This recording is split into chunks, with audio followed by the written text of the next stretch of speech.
Salut tout le monde, c'est Michel, j'espère que vous allez bien en ce magnifique dimanche de mai. Moi ça va très bien, je vous reviens avec un compte rendu meal prep de tout ce que j'ai fait ce matin. Alors si on commence par ici, en fait j'ai fait de la petite viande à taco déjeuner. C'est quelque chose que j'ai vu passer sur Instagram plusieurs fois et puis ben, ça me parlait donc j'en ai fait. Alors c'est de la dinde hachée que j'ai fait à l'étuveuse dans laquelle j'ai mis l'épice feta épicure qui est une de mes préférées et j'ai aussi assaisonné avec l'assaisonnement SPA qui est sel, poivre, ail. Et j'ai mis ça dans ma viande, donc, et l'étuveuse au four micro-ondes pour un total de 5 minutes. Donc 3 minutes, on brasse et on remet 2 minutes et c'est prêt. C'est vraiment super. Et je vais mettre cette petite viande-là dans des tortillas. Donc, une tortilla pour 2 points avec un ou deux œufs brouillés et un peu de mozzarella pour 2 points.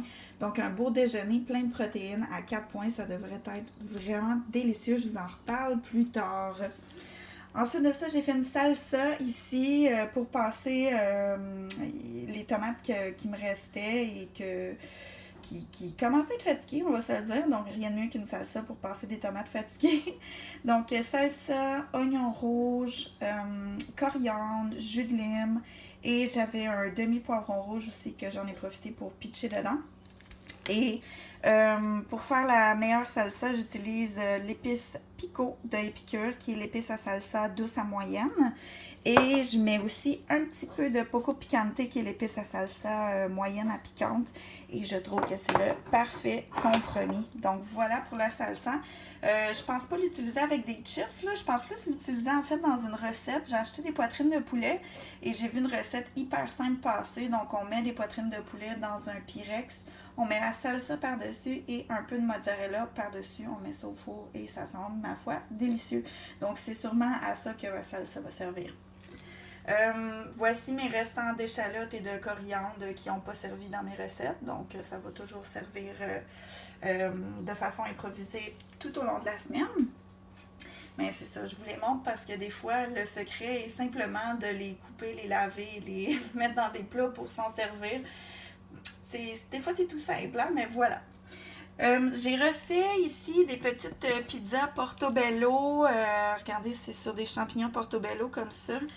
J'ai fait ça il y a quelques semaines et ma foi, c'était un succès sur toute la ligne.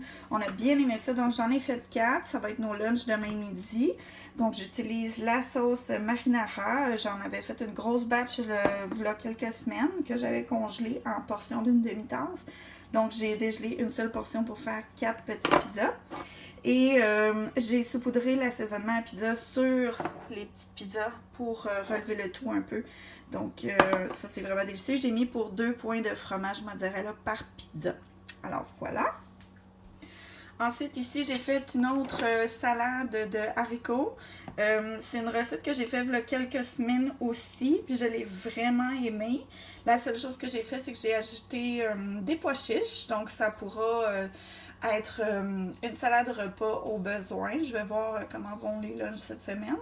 Et la vinaigrette que j'ai fait ici, il m'en reste un petit peu. Je vais en mettre au moment de servir.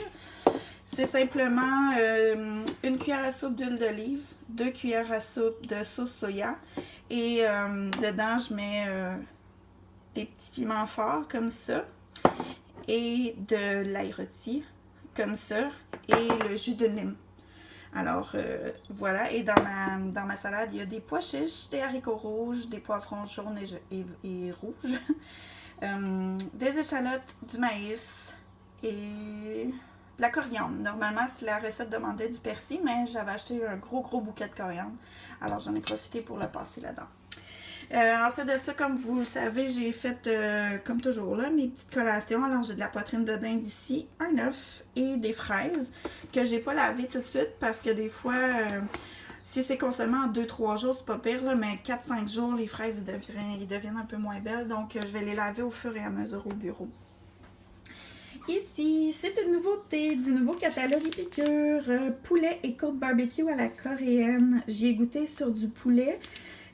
Au lancement et ma foi c'était vraiment délicieux. Alors il y avait des gros racks de côte levée en spécial à l'épicerie près de chez nous. Donc j'ai acheté 2 racks pour 10$ et j'ai fait mariner ça depuis hier que ça marine dans la moitié de la sauce. L'autre moitié est ici. Et je vais la badigeonner tantôt là, quand on va mettre ça sur le barbecue. Donc, pour que ça caramélise comme il faut. Là, et ça devrait être vraiment délicieux. Je vous en redonne des nouvelles. Et finalement, une autre recette test que je fais, c'est une trempette à fruits au beurre d'arachide. Donc, la recette demande 1/4 de tasse par portion de yogourt grec avec une cuillère à soupe de beurre d'arachide en poudre. Si vous ne connaissez pas déjà ça, allez voir dans le coin bio de votre épicerie. Il y en a même à saveur de chocolat, donc beurre d'arachide aux noisettes. Moi, je suis allergique, mais je vous le conseille, ça doit être vraiment bon. Comme vous pouvez voir, 90% moins de calories provenant des gras que le beurre d'arachide. C'est vraiment génial. Alors, voilà. Et j'ai mis aussi une demi-cuillère à thé de Splenda, de cassonade Splenda. Alors voilà, ça fait une petite trempette pas trop sucrée, mais quand même juste un petit peu. Je vais couper des pommes en quartier, je vais tremper ça là-dedans. Ça devrait être bon. Je peux pas croire que ce sera pas bon. En tout cas, je vous en donne des nouvelles aussi. Alors voilà, ça fait le tour pour cette semaine. J'espère que ça vous a plu. Et si vous avez des questions, comme d'habitude, faites-moi signe. Je vous invite à vous abonner à ma chaîne. Et si le cœur vous en dit de laisser un petit j'aime ou un petit commentaire, ben ça ferait mon bonheur. Alors, je vous souhaite une belle semaine. Bye bye!